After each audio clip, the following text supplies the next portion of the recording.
I'm excited. I know the board is really excited. We've chosen themes and presenters that will fit the objectives of the association and shift our focus away from focusing on the issues or the challenges into the solutions. It's really important that our mindset is to lead our agencies into the kind of change that needs to happen, which starts, at the risk of a commonly used cliche, be the change we want it to be. The lineup of speakers today is phenomenal, and I know that there's a lot of emphasis on practical outcomes. It's all very well to sit around and talk about the problems. There are all of these problems, but it's when you actually reach a point where you do something about it, that's when you see some real change.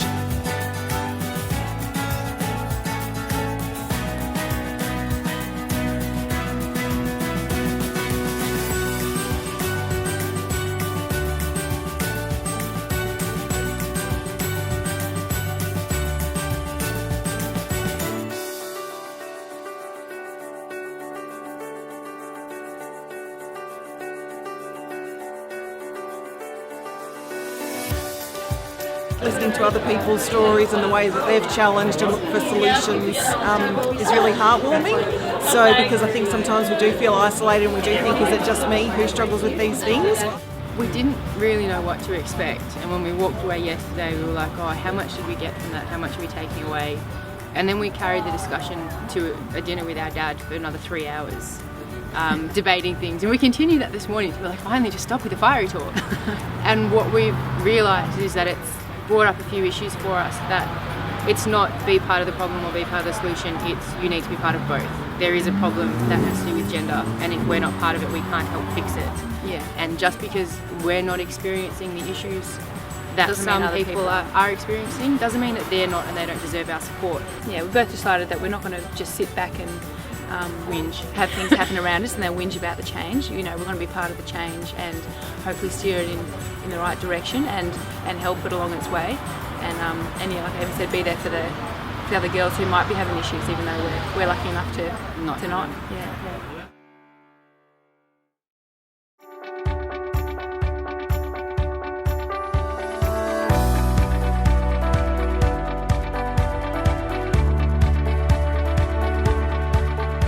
So I'll just tell you a little bit about my doctorate. The aim was to actually look at military pilots as a non-traditional occupation, and then to develop a means by which organisations, perhaps like yours, can actually apply strategies to attract, retain, progress and support women coming into those very non-traditional roles. So I created a model, and it's called occupational feminism. Now, who hates the F word? Who hates the F word? Yes. And I remember saying to my university professor, I don't care what theoretical framework we use, anything but feminism, because in my organisation, it's not going to go down well. But what feminism means in relation to this is you actually look at things all the way through the career pathway from a gender perspective. So you actually consider gender as a factor. And in organisations like ours, often we don't. It's not even something that we talk about or consider. So by having a feminist lens, it means that when you do your research, when you understand the barriers, when you develop a strategy, and when you put the strategy into place, you consider the impact on women, negative and positive. And the other big thing about the model is research. Now, you guys could go out today and you might think, you know the barriers and you know the challenges, but unless you actually do proper research, you're only guessing. And we found we were completely wrong about some of our perceptions about why women weren't joining as pilots. I want you to have a think about what your perceptions are of gender-based barriers impacting the different stages of a firefighting career. Probably need to be more deliberate about presenting, therefore challenging language, presenting public icons and putting people forward who can role model and mentor.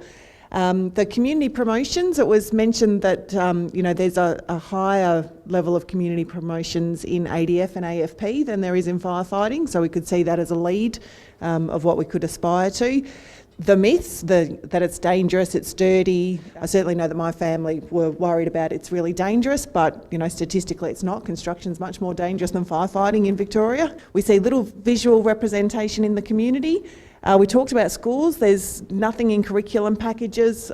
Even worse than it's a fire girl is a teacher saying, "Oh look, it's a lady fireman," when I go into a school. And we talked about there not being a national focus, no national strategy. So there's little cross-agency networking, and we probably need to work on a national level to communicate better and to learn about, how have other industries got gains, how have other services got gains, what worked well. One of the things that we were saying is the actual returning back to work. Once you've had a family and everything else, there's no option to really do it part-time, and especially if you're on call or even if you're full-time, there's no real part-time services available. So doing night shift isn't always feasible, especially when you've got, say, a newborn baby or even up to 3 years. It's just hard on the child, and yet alone hard on the mother to be able to do it. So maybe improving things like having part-time work available. It's the visibility. So there's too much focus. You're the girl at the station most of the time. So how is it that we got to that point that we are that girl, and then we've got to be able to reprove ourselves as that girl again, but also coming back from a stage where we've just had a baby or anything else. So having that confidence to be able to do it. And one of the things that we were saying is that maybe a way to get around that is to have mentoring and support, such as these conferences, but not just internal agencies, but working externally and having interagency mentoring.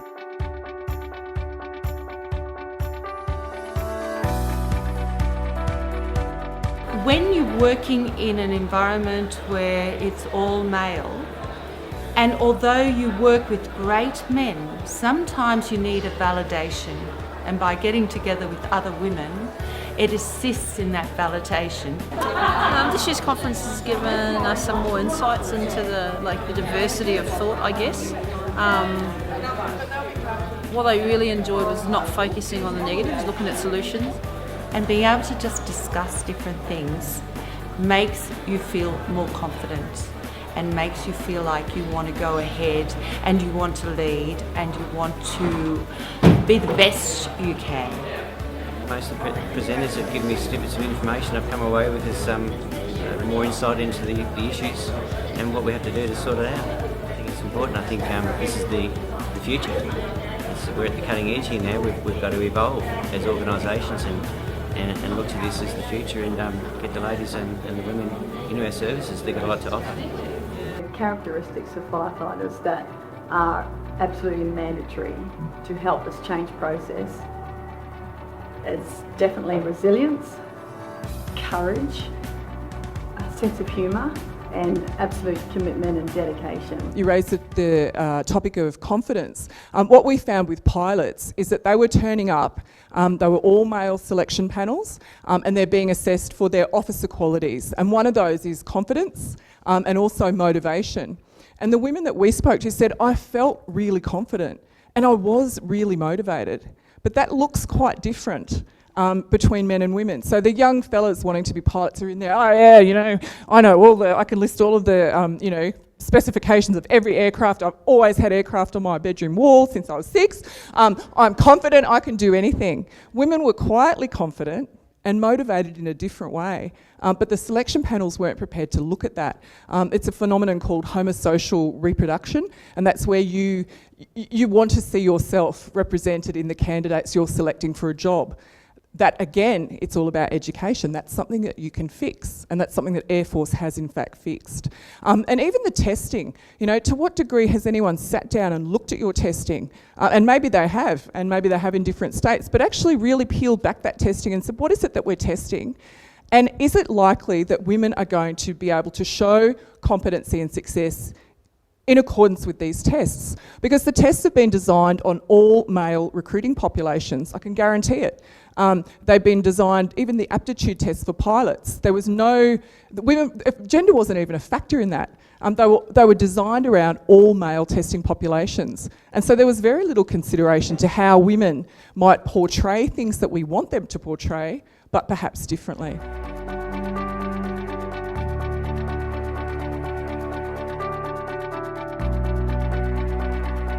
When we talk about firefighting, especially aggressive interior firefighting, it often helps to be smaller, more compact, because where we do a lot of our training is down low.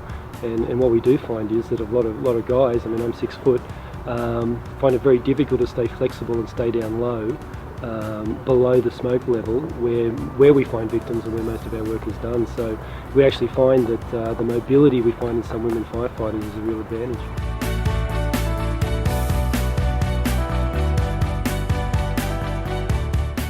Women make up just 3% of Australia's firefighting personnel and 2% of ACT Fire and Rescue. Australia's female fireys have descended on Canberra to discuss some of the challenges they face, as well as the future of fire and rescue. These ACT Fire and Rescue firefighters are performing a rescue. It's one of the workshops at this year's Women and Firefighting Australasia conference. Women make up just 3% of Australia's firefighting industry. That's why it's important they get together and speak about their experiences. From return to work arrangements when they have children, to being a minority and shift work, things to do with just normal station life that may not be as affected for men. Fire brigades are working hard to boost the number of women in the industry. There is resistance to women doing the job, but only in pockets. In areas where the representation and the masculine identity of being a firefighter is still really entrenched in that masculine identity. And that attitude can lead to discrimination in the workplace. That gets perpetuated into harassment, bullying at the far end of the spectrum, and at a close end of the spectrum, just exclusion or discomfort. It's not common, but common enough that agencies are attempting to address the issue. We've got one of the best fire services in the nation, and we can make it even better by increasing the number of women in it. I've been really lucky in the workplace. I started out as a female field officer and one of the first female field officers that Parks had ever had. And so I managed to progress through the ranks to a ranger in charge, and also along with that progressing through the fire ranks as well. And if you're thinking about a career change? We want more of the right women to be doing this job, and it is a great job. It's a great profession. Yana Black, Win News.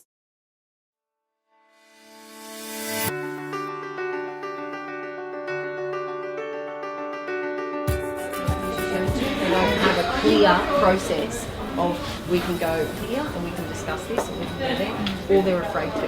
Operationally, all those women in there going, yep, I need to do that, I need to do that. They're happy to make a decision, they're happy to run a fire ground, but in that personal space, that's where it falls down. Yeah, they're not, that's what I think. And you need some people like who are prepared to be, I suppose in a sense, the people who test it and may not get everything right, but they're going to make it easier for the next lot. And I think sometimes women are their own worst enemy because they won't make it easier for the next lot. I thought when I was young that I would only take my professional self to work. And when I had my first promotions as a young director, I was very careful about my personal life, what I said about it, what I did.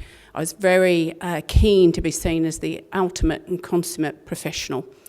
And I then learnt that that really doesn't completely work. And I now take my whole self to work every day. One challenge that I've come across in my career is women hating on women and not sticking up for each other or supporting each other. How can we look at trying to motivate women to empower each other rather than compete and see each other as a threat? Because I think that's where a lot of the problems come from, is that the men tend to stick together as a team, and us women tend to, I'm not saying it happens all the time, but we do turn on each other quite quickly. Yes. Have you got any advice? When I became a young director and manager, and women were unusual at senior levels, one of the great issues there was that women weren't very supportive of each other, and much of this was about models of leadership. Many women tried to be like male leaders, and that's the wrong thing to do, in that we tend to go, well, we want to be like one of the boys, and that's the very wrong thing. That, you know, to me, that's taking away the very qualities that you bring, that are the qualities that we need, and that will open up the debate. That's where the acceptance becomes, that's where the inclusiveness builds itself. One of the boys, where did that terminology come from? I know it's only language. Are we meaning one of the team? Do you really want to be a boy? I straight away, I think language is very, very important, and how we manage that. I've been, I don't know, lots of my colleagues won't know this, part of a sexual harassment case, where at the end of it all, I had so many people, male and female, come to me and go, he was a bully and he deserved what he got. And I thought, well, hang on a minute. How come I was the only one that called that? If 15 at least people, and that's not exaggerating, had come up and said he was a bully to me, men saying he used to bully me. And I thought, well, why didn't someone say something? Why wasn't something done? Why does it have to get so extreme when it can be dealt with very calmly? That's what I believe we need to teach firefighters, not male or female. This is an agenda issue. This is a firefighter issue. It's easy to have courage. I mean, obviously, I'm full of a room of firefighters. You've got courage to run into a building burning or a burning building or fight a huge grass fire. But moral courage is that different. It's the having the difficult conversation, and it's peer to peer. So when you're sitting with someone who is a work colleague and they are acting inappropriately, it mightn't be to you, it might be someone else or an ethical joke or anything like that. You need to have the moral courage to pull that up and stop it. We're in control of our own destiny. Think to yourself, what have you done to help other women or to stop this actually physically yourself? How many women aren't here today because they didn't want to make a scene, or the guys are going to pick on me, or, you know, like the male conference came out? Lots of them. I spoke to at least 3 firefighters from Queensland who said, oh no, I'm not going to put my name in for that because that's just going to cause crap. Well, how are we supposed to get this great image and put ourselves out there if none of us are willing to put ourselves out there, put ourselves in the media, stand up and say, yeah, look, I'm a firefighter and I'm female and I love my job and you should love this job too because it's a brilliant job. I probably was one of the women who was resistant to change, purely because I didn't want the extra attention. I came into the job, fought pretty hard to be an equal and to just fit in and, you know, not create waves. So the idea that suddenly I had to be picked out and then start doing things, you know, special to attract more women. At first I was pretty resistant to it. But like I was saying, I now understand that this is a change that's happening. I've met a lot of women who want to join and I want to help them.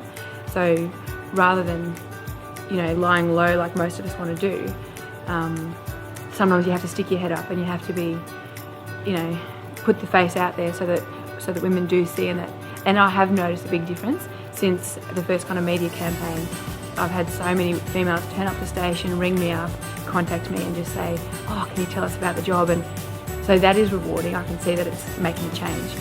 Everyone, you know, in our crews, we're all firefighters.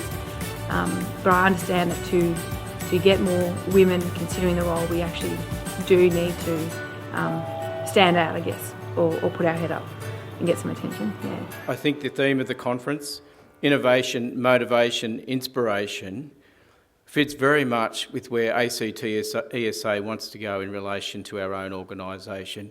The strategy that the government announced earlier this year is very close to my heart. There's 4 key actions I want to see happen as part of this strategy. One is helping women within ESA progress their careers. The second one is helping men within ESA understand the importance of diversity and how that can create a better operational workforce. The third one, and very important to me, creating a more flexible workplace for our employees in this modern era. And the last one, which in many ways has created the most controversy for me, and that is we hope that our next recruit college that we run here in Canberra for our fire and rescue service will be predominantly female. So wider society still considers that it is a man's job. So we actually need to lead the social change to help society know that it's a job that is multi-skilled and can be done by men and women. For culture to really change is for men and women to be part of that education, awareness, sharing of difference.